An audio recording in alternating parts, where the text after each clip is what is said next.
Bonjour. Euh, il y a l'élan de partager une vidéo peut-être sur la nature de la conscience, la nature de l'esprit, de ce qui fait que nous sommes ce que nous sommes. Et déjà, on pourrait voir que la conscience, c'est pas un objet, c'est pas une pensée, c'est pas une sensation, c'est juste cet espace silencieux où tout apparaît et disparaît.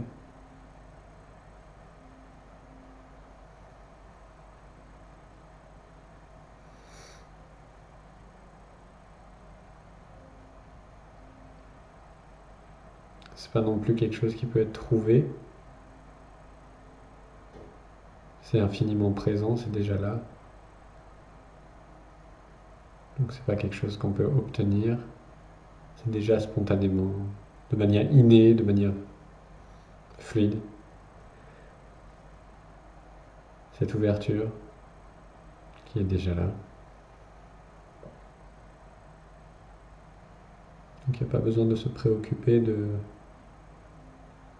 différents concepts ou différentes idées, différentes expériences.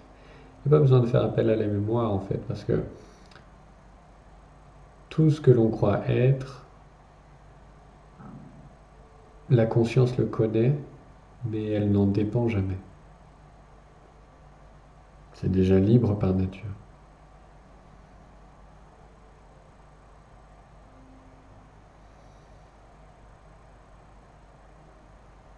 Si vous demeurez simplement avec ce regard euh, immobile, il y a comme une source immuable, de manière totalement spontanée, totalement ouverte, euh, qui n'est pas quelque chose qu'on peut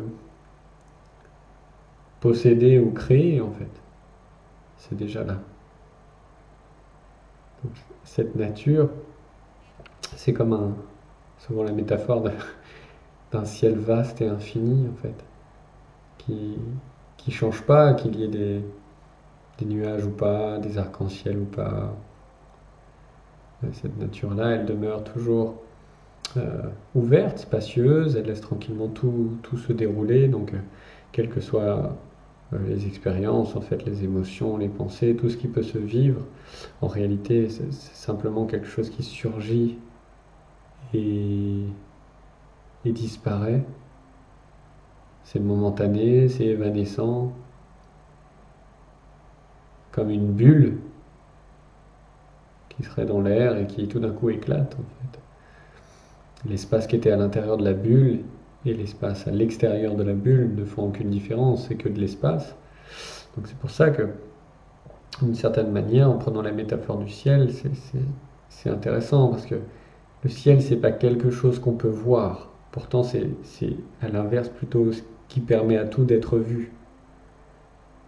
Et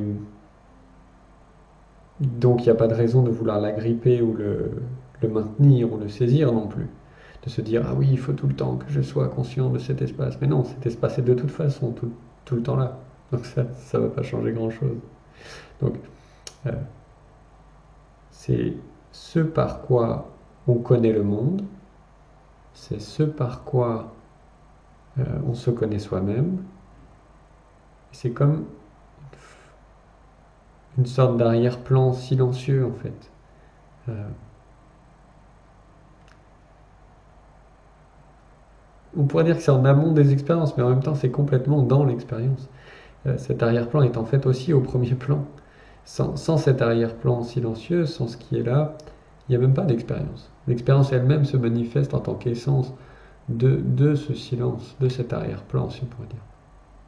Donc, euh, si on cherche à découvrir la nature de la conscience, la nature, on pourrait dire, de ce qui est là, eh bien, euh, on peut simplement, en tournant notre attention vers l'intérieur, simplement se dire, tiens, est-ce que je suis conscient? Ouais, vous n'avez pas besoin de réfléchir en fait pour répondre. Vous savez que vous êtes conscient. Vous savez que vous êtes. Donc, à cet endroit, suis-je conscient? Vous savez spontanément que vous êtes conscient et donc, est-ce que cette conscience, vous pouvez la localiser quelque part? Est-ce qu'elle est dans la tête? Est-ce qu'elle est dans le cœur? Où est-ce qu'elle commence? Où est-ce qu'elle finit? Quelle est sa forme? Quelle est sa limite? Ou est-ce qu'au contraire, la conscience est sans frontières? Elle n'est pas enfermée dans le corps, elle n'est pas enfermée dans le monde. Est-ce qu'au contraire, le corps et le monde apparaissent et disparaissent dans cette conscience, dans cet espace, dans ce ciel sans limite? Vous voyez, regardez simplement ça et remarquez que tout ce que vous percevez, les sons, les sensations, toutes les pensées apparaissent dans cette conscience, qui est comme un espace vivant, vibrant, qui accueille tout déjà par nature. Déjà aucun obstacle en fait à quoi que ce soit. Et il peut y avoir une impression de passer à côté de cette nature, de passer à côté de la conscience. Et en fait, ça, c'est simplement parce qu'on s'identifie à ce qui apparaît dans la conscience. En fait, on s'identifie aux pensées, aux émotions, au connu, au contenu, aux histoires, aux pensées, enfin, tout ce qui peut être attrapé et saisi, en fait, c'est vraiment... ça donne l'impression que ça s'oublie, mais pourtant c'est bien présent, puisque sans cette conscience, on ne pourrait pas savoir que ça c'est là. C'est un peu la même idée que si c'est une vague qui oublie qu'elle était aussi l'océan, en fait. C'est comme si simplement, cette petite vague, elle oubliait aussi qu'elle fait partie de l'océan. Mais c'est pas grave, elle fait quand même partie de l'océan, même si elle l'oublie. Donc il n'y a pas besoin trop de se triturer l'esprit, simplement de regarder, suis-je conscient ou suis-je consciente? Et la réponse immédiate, là, ça suffit. Pas besoin de savoir si c'est une pensée, si c'est une émotion, si c'est un état et tout ça, peu importe. Tout ça, c'est plutôt à l'inverse. En fait, vous êtes l'espace dans lequel toutes ces choses apparaissent. Donc ne vous occupez pas forcément de ce qui apparaît, simplement restez en présence de cet espace dans lequel toutes ces choses apparaissent. Et lorsqu'on cesse de s'identifier au contenu, en fait, de la conscience, au contenu de l'esprit, à ce qui se passe, à ce qui apparaît, et bien, naturellement, il y a une liberté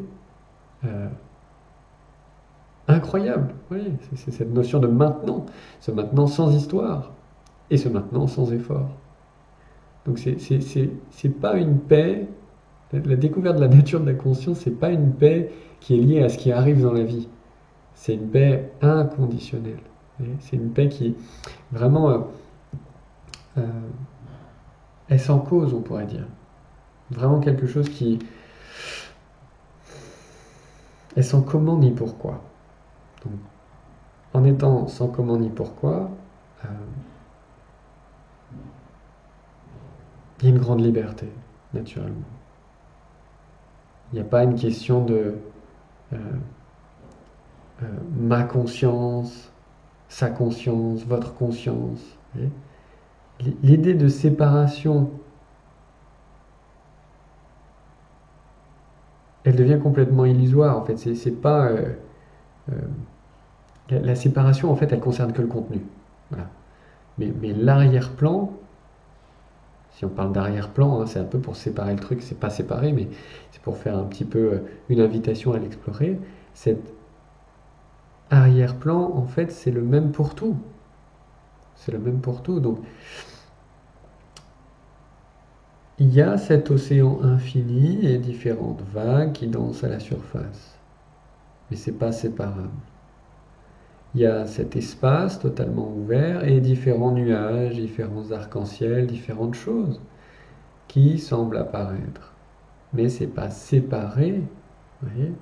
C'est fait de la même eau, c'est fait du même espace, c'est fait de la même matière, c'est justement cette dimension infinie, indivisible, inséparable, qui permet l'apparition de cette diversité.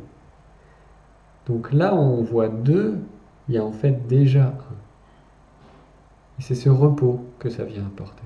Cette reconnaissance vient apporter cette forme de repos, où justement cette compréhension de la nature de la conscience est justement au-delà d'une compréhension intellectuelle. C'est pas un truc qui se comprend intellectuellement, mais bien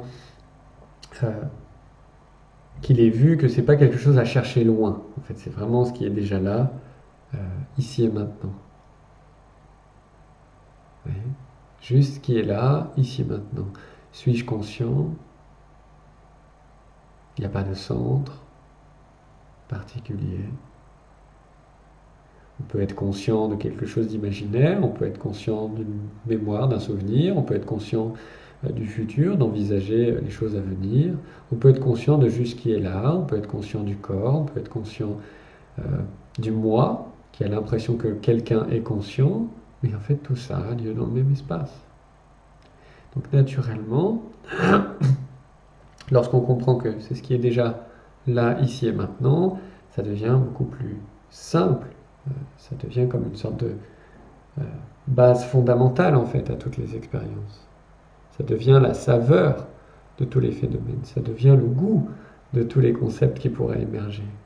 Et en laissant tomber en laissant tomber ces pensées de celui qui perçoit, de ce qui est perçu et du fait de percevoir, en laissant justement ces différenciations qui sont faites alors qu'elles n'habitent toutes que le même espace, eh bien, vous verrez directement que ce que vous cherchez a toujours été là. Au plus intime, au plus intime. Et c'est parce que vous êtes cela, parce que nous sommes cela.